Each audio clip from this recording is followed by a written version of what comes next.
Embrace the power of knowledge at Sanskriti University. Ranked first in most promising university in engineering and management in India. Visit www.sanskriti.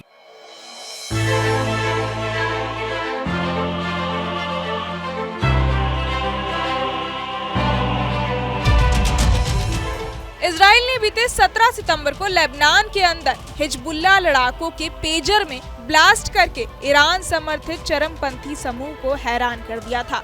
Lebanon से आने वाले video पूरी दुनिया ने देखे, जिसमें लोग ग्रोसरी शॉप जैसी जगहों पर खड़े थे और वहां विस्फोट होने लगे। हिजबुल्लाह के लड़ाके इजरायली सर्विलांस से बचने के लिए मोबाइल की जगह पेजर का इस्तेमाल करते थे, लेकिन इजराइल ने उसी पेजर को बम में बदल दिया। इन हमलों में लगभग 3000 लोग घायल हुए थे। अब पता चला है कि इजराइल ने पेजर की बैटरियों के अंदर विस्फोटक छिपाकर हिजबुल्लाह के लड़ाकों को निशाना बनाया था। लेबनान के 2 उच्च पदस्थ सुरक्षा अधिकारियों ने अमेरिकी मीडिया आउटलेट CNN को इस बारे में जानकारी दी है। अधिकारियों ने कहा कि ये तकनीक इतनी एडवांस की थी कि इससे लगभग पता लगाना असंभव था। मंगलवार को हिजबुल्लाह के सदस्यों के हजारों पेजर में ब्लास्ट हुए। उसके अगले ही दिन शिया मिलिशिया के वॉकी टॉकी को निशाना बनाया गया। लेबनानी स्वास्थ्य मंत्रालय के अनुसार विस्फोटों में कम से कम 37 लोग मारे गए, जिनमें कुछ बच्चे भी थे। लगभग 3000 लोग घायल हुए, जिनमें से कई नागरिक थे। इजराइल ने हमलों पर कोई सीधी टिप्पणी नहीं की है, लेकिन रिपोर्टों में दावा किया गया है कि इन विस्फोटों के लिए इजराइल की खुफिया एजेंसी मोसाद और इजरायली सेना ने मिलकर प्लानिंग की थी। लेबनान और हिजबुल्लाह दोनों ने हमलों के लिए इजराइल को जिम्मेदार ठहराया है। लेबनानी सुरक्षा सूत्रों में से एक ने CNN को बताया कि जिस तरह से पेजर की बैटरियों के अंदर विस्फोटक सामग्री छिपाई गई थी, वो इतनी परिष्कृत थी कि उसका पता नहीं लगाया जा सकता था। दूसरे उच्च पदस्थ सुरक्षा सूत्र ने कहा कि उन्होंने विस्फोट हुए एक पेजर की जांच की थी।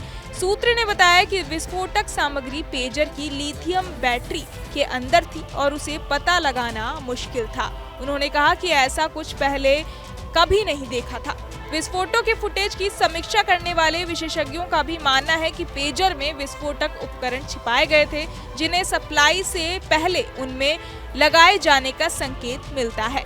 रॉयटर्स ने एक रिपोर्ट में बताया था कि हिजबुल्लाह के पास जाने से पहले ये उपकरण मोसाद के हाथों में पहुंचे, जहां उनमें विस्फोटक लगाकर आगे डिलीवरी की गई। लेबनानी अधिकारियों ने भी ऐसा ही संकेत दिया है। संयुक्त राष्ट्र में लेबनान के मिशन ने पिछले शुक्रवार को संयुक्त राष्ट्र सुरक्षा परिषद को भेजे गए एक पत्र में कहा कि प्रारंभिक जांच से पता चलता है कि देश में आने से पहले संचार उपकरणों में विस्फोटक लगाए गए थे।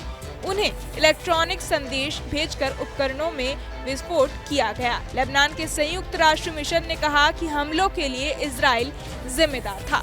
बहरहाल इस पूरी खबर को सुनकर आप क्या कुछ सोचते हैं, हमें कमेंट बॉक्स में जरूर बताएं और बाकी तमाम खबरों के लिए सब्सक्राइब करें न्यूज नेशन।